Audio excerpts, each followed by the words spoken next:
This is the lovely Corinna Button, and behind us is one of her amazing paintings.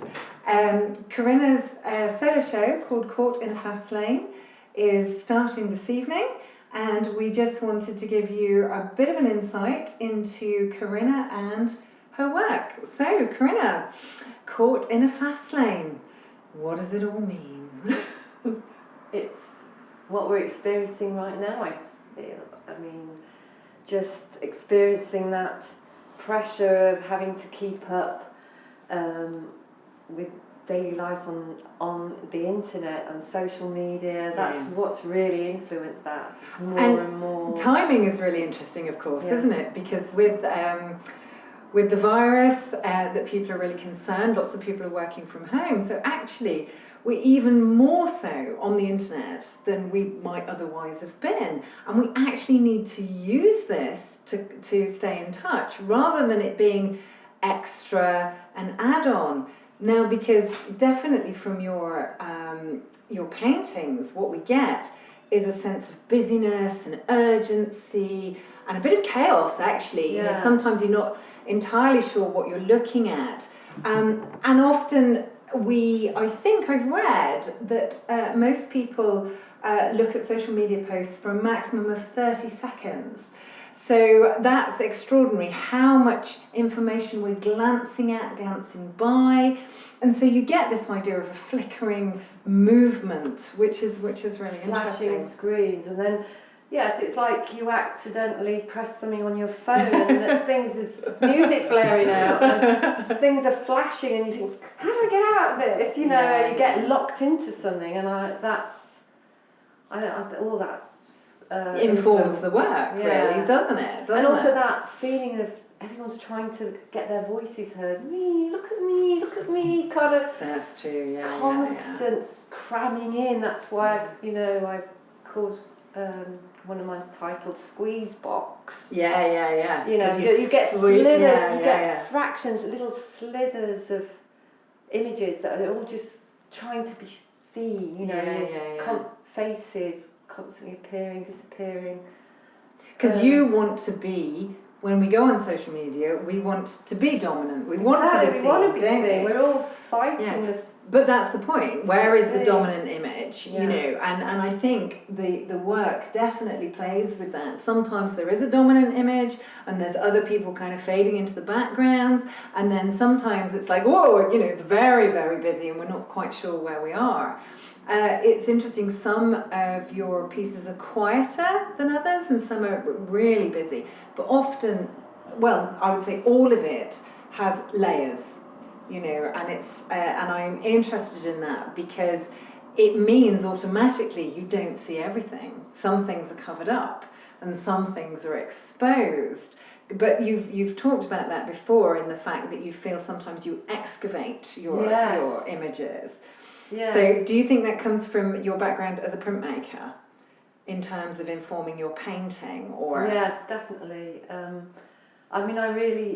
I really enjoyed printmaking so much, and I think it's because I liked scraping and getting your fingers dirty. The element of carving and the hard surface, and often with printmaking you might make a mark that maybe you're not too happy with and you need to scrape it away, but then in the scraping away process you might make another kind of mark that's really interesting, and so I really enjoyed that, and that's definitely carried through to my painting, and I often do end up using tools that I'm familiar with from printmaking. Like, I love painting with rollers. I mean, the printmaking ones. I don't mean like the ones you use for decorating. The flat but rubbery ones. Yeah. I've got into that. I nicked that idea from you. I did indeed. And then, and actually, because I like working on hard surfaces, it means that I don't actually enjoy. I don't mind canvas, but I need it to be quite heavily layered. And I hate the bounciness of it, so I need to put it against something hard like a wall to work on it.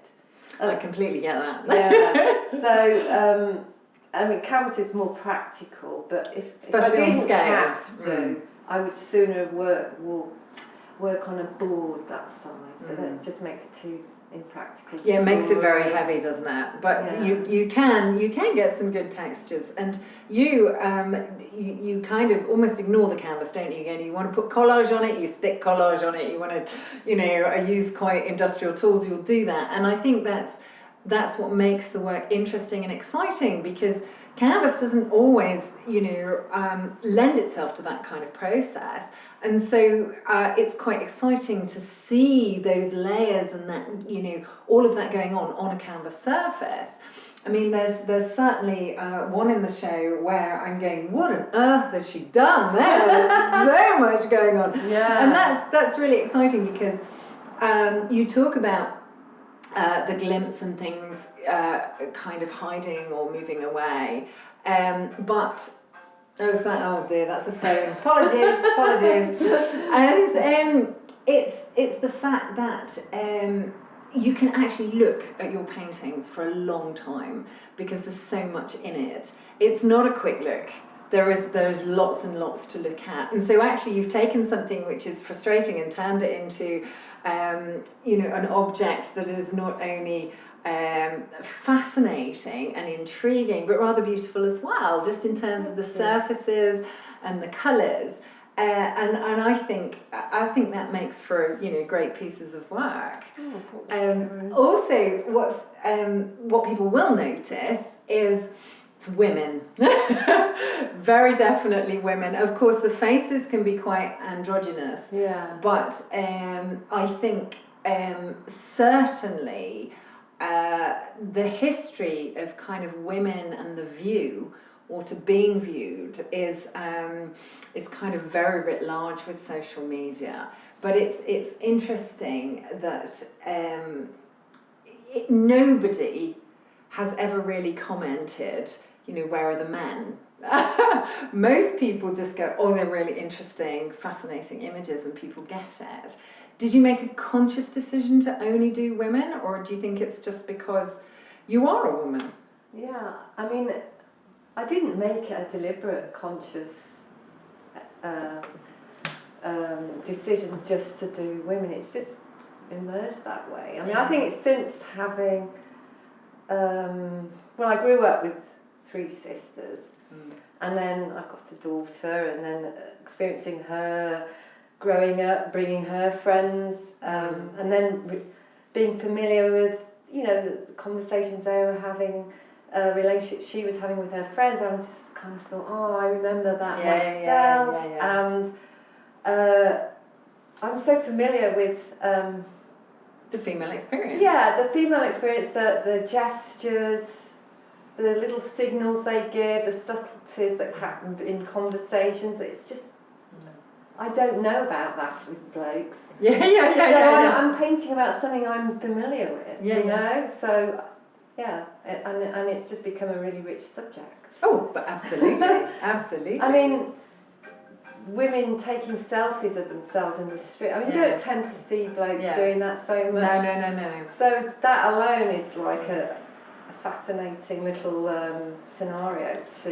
It is. I mean, it's not something I'm personally interested in, but I see it all the time. Yeah, I see it all the time. And it kind of, I'm not entirely sure why people do it actually, which might sound a bit weird, but it feels a bit like I am here, my identity, my value, or something being played out. But all of your images are strong women. There's a strength in all of this work and a gutsiness which I think people really relate to.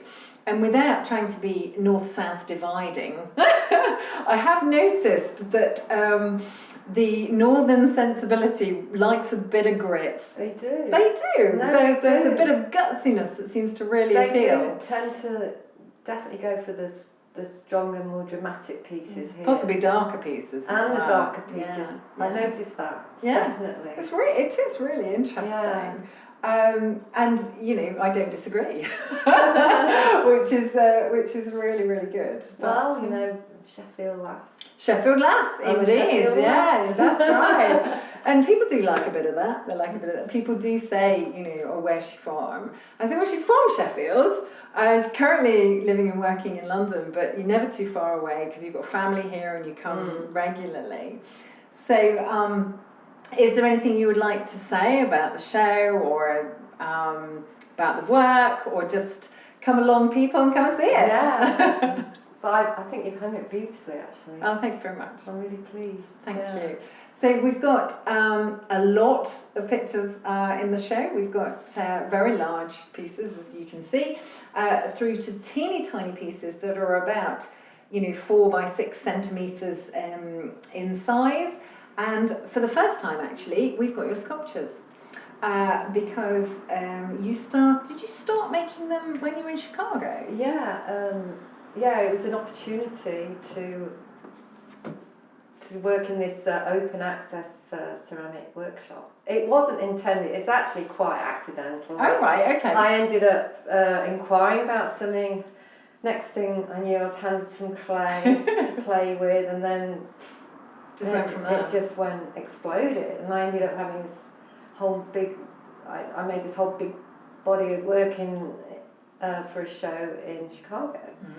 And some of them I brought back. I've made 1 or 2 since I've been back, but I'm still yet to get on a roll with it here. But it's a wonderful medium, and I've really enjoyed that whole layering in the 3D. In the clay. Yeah, wonderful. So the ones that we've got are all quite small. Have you made anything of scale in ceramics? Yeah, the largest I made was probably about 3 foot high. Right, okay, pretty big. Wonderful. Yeah, in fact, I made 3 about that size. All 3 are sold in Taipei, actually. Wow, how exciting! That's where they are now. How wonderful. Well, we're delighted to have them, and it's really interesting to see how they fundamentally connect with the other work. Oh, I'm so glad to see that. I really do. Yeah. I mean, a lot of people said that in Chicago. But they had a much larger body. But I only brought a few. But I'm so glad just with those few. You can definitely. Yeah. I mean, the layering, the intensity, which is quite interesting, because a lot of them are. There's one that is more substantial, but a lot of them are quite thin. And tall, and they've got the kind of the compressed Giacometti sensibility, which is really nice because getting that intensity into quite a slender form is quite tough, I think, without them looking fragile. Right. Because they don't look fragile. They look assertive, actually, which I think is great. And then the textures are in there, and the play with the idea of movement, which of course is quite tricky to get in clay, and kind of multiple facets and multiple faces, and the front and the behind, and the fact that you really need to look to see what's in them, I think, and the multiple faces are there too, which I think is just wonderful. Great. As you know, Cupola Gallery is now closed to the public due to the concerns around COVID-19. However, we encourage you to make inquiries about Corinna's exhibition and all the artists we represent at the gallery, as it is absolutely important at this difficult time to support small businesses when you can, and of course artists who are obviously extremely important to me and, in my opinion, to the wider society. Thanks so much for your help, and we look forward to welcoming you back to the gallery when the lockdown is over. And take care, stay safe. Thanks a lot. Bye.